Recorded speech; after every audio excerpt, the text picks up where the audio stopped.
Assalamualaikum warahmatullahi wabarakatuh. Apa kabar adik-adik sekalian? Semoga dalam keadaan sehat dan berbahagia di rumah. Pada kesempatan hari ini bertemu kembali dengan saya di mata kuliah pengolahan tanaman tebu dengan topik penanaman tebu dan pemeliharaannya. Jadi materi ini dibuat oleh Pak Aziz dan juga Bu Wiwi, dan saya anggota ketiga. Jadi kita langsung ke elemen kompetensinya ya. Jadi dalam penanaman tebu atau pemeliharaannya itu ada berbagai elemen yang patut dipahami oleh adik-adik sekalian. Yang pertama adalah pemupukan dasar pada tebu, kemudian tebang angkut dan ecer bibit, jarak tanam pada tanaman tebu, sistem tanam pada tebu, irigasi atau pengairan, penyulaman, pemupukan dua dan pembumbunan, dan terakhir adalah pengendalian gulma dan hama penyakit. Baik, kita langsung ke pemupukan dasar atau pupuk 1. Jadi sebelum kita menanam tebu itu ada penggunaan pupuk dasar ya.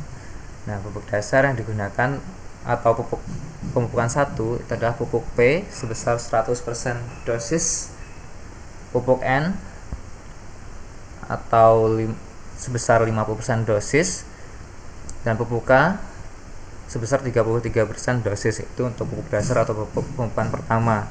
Biasanya pupuk P yang digunakan adalah SP36 atau TSP. Kemudian pupuk N biasanya yang digunakan adalah urea atau ZA. Kemudian pupuk K yang sering digunakan adalah KCl. Nah, pupuk kemudian dicampur kemudian nanti diaduk dan diaplikasikan pada tanah. Nah, syarat mengaduk: pertama, tempat mengaduk di atas terpal. Kedua, setiap adukan hanya untuk setengah hektar ya, 0,5 hektar, dan pupuk ditumpahkan berlapis setiap 2 sak, dan setiap lapis diratakan dengan alat perata, lalu diaduk dengan cangkul ataupun skop. Apapun alat di lapangan ya sebenarnya bisa, tapi biasanya menggunakan cangkul dan juga skop. Nah, kemudian cara pemupukan: pertama itu cara manual ya. Hasil adukan pupuk yang telah ditakar lalu dimasukkan ke dalam karung untuk ditebarkan dalam 100 meter cairan.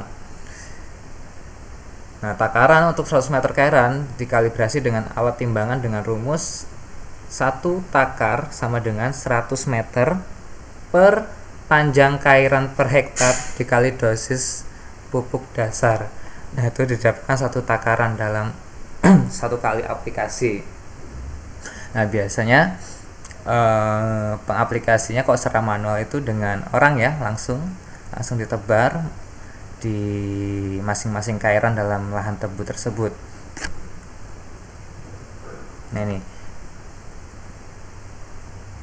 kalau biasa aplikasi manual ya. Biasanya setiap regu berjalan bersama-sama sambil menggendong karung pupuk dan menebarkan pupuk dengan alat kaleng bekas ya, atau tangan bisa, sehingga setiap 1 karung pas untuk 100 meter cairan. Nah, kemudian tenaga kerja yang dibutuhkan itu biasanya normalnya 2,5 hari orang kerja per hektar. Nah, kemudian cara mekanis. Nah, hasil adukan pupuk langsung dimasukkan ke dalam box pupuk tanpa ditakar. Kemudian alat aplikator pupuk dikalibrasi dulu terlebih dahulu dengan rumus jumlah pupuk yang habis sama dengan jarak tempuh traktor per panjang cairan. Jadi ini kita sudah menggunakan alat ya, tidak manual lagi, jadi menggunakan traktor. Biasanya mekanis lebih cepat dibandingkan dengan yang manual. Nah, pupuk dibenamkan dengan kedalaman 15-20 cm ya. Kenapa dia dibenamkan sedalam 15-20 cm? Itu agar tidak mudah terjadi leaching ya pada tanah. Kemudian alat yang digunakan adalah fertilizer applicator. Kemudian traktor yang digunakan untuk menarik yaitu implement fertilizer applicator 90 HP dengan kinerja 7 hektar per hari. Nah, kemudian setelah pemupukan dasar dilakukan, kita berlanjut ke cara tanam. Nah, Cara tanam pertama yaitu tebang bibit yang dari kebun bibit induk ya. Itu kebun bibit datar, kebun bibit datar. Itu kita tebang, kemudian memotong bibit rata dengan tanah. Pucuk bibit langsung dipotong, kemudian bibit ditata rapi dan waktu tunda bibit maksimal 2 hari. Nah, tenaga kerja yang dibutuhkan itu biasanya 10 hari kerja per hektar. Kemudian ecar bibit diangkut dengan truk atau trailer, kemudian diletakkan pada setiap 10-15 keairan. Selanjutnya bibit diecar dengan jarak 25 meter. Ini bukan 25 meter ya, tapi 25 cm. Nah, tenaga kerja yang diperlukan pada kegiatan ini biasanya 6,5 hari orang kerja per hektar. Kemudian norma kerja truk atau trailer kapasitas 5 ton adalah 0,4 hektar per rit untuk sistem tanam double spacing ya, bukan double row ya, double spacing. Nah, ini yang ketiga letak bibit atau sistem tanam ada double spacing dan juga end to end. Nah, kemudian bibit dicacah ya dengan menggunakan golok yang tajam yang telah dicelup pada larutan disinfektan ya atau larutan Lysol. Setiap potong bibit mempunyai 2-3 mata. Ya, biasanya kalau di perusahaan biasanya 2-3 bisa sampai 5 mata. Tuh. Nah, penutupan bibit pada kondisi tanah basah, ketebalan penutupan bibit kurang lebih 5 cm. Jika kondisi tanah kering, ketebalan penutup kurang lebih 10 cm. Nah, kegiatan ini dapat dilakukan secara manual atau menggunakan mesin tine cover ya. Nah, ini kapasitas kerja norma kerja penutupan bibit ya. Yang manual jika rangkap 2 itu jumlah bibit rangkap 2 itu manual 11 HK, maka mekanis 8.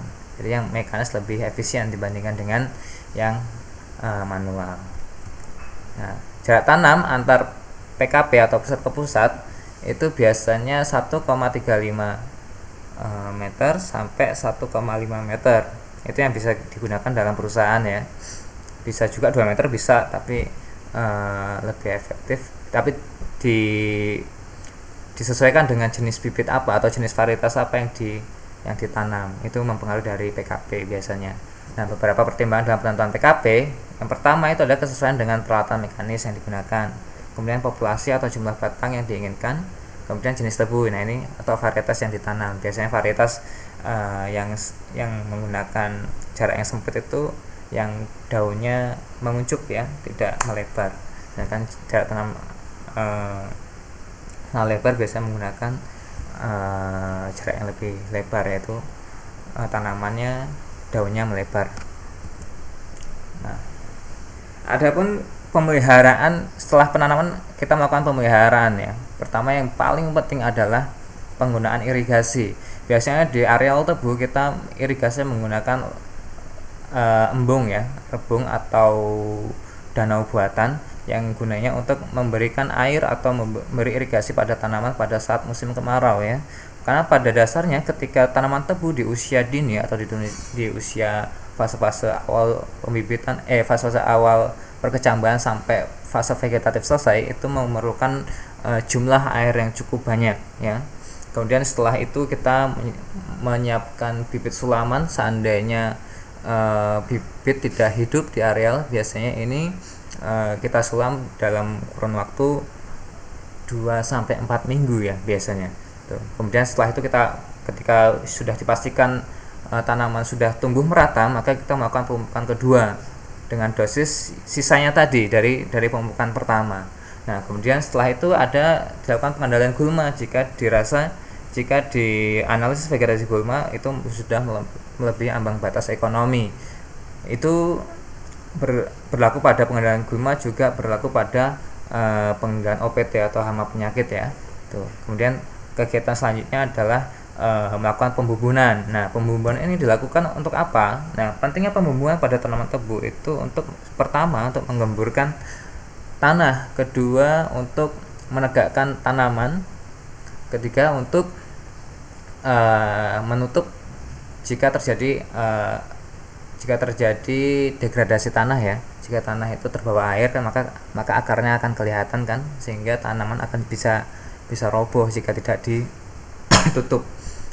Nah, kemudian ada kegiatan pengelentekan. Nah, pentingnya dalam budidaya tanaman tebu, nah pengelentekan ini sangat krusial ya, karena jika tidak dilakukan dengan baik maka dapat mempengaruhi dari perkembangan serta pertumbuhan tanaman dan juga akan mempengaruhi dari hasil rendemen tebu itu sendiri gitu. Karena dengan pengelentekan maka akan memperlancar dari siklus CO2 sehingga proses fotosintesis untuk tanaman tebu akan berjalan dengan baik.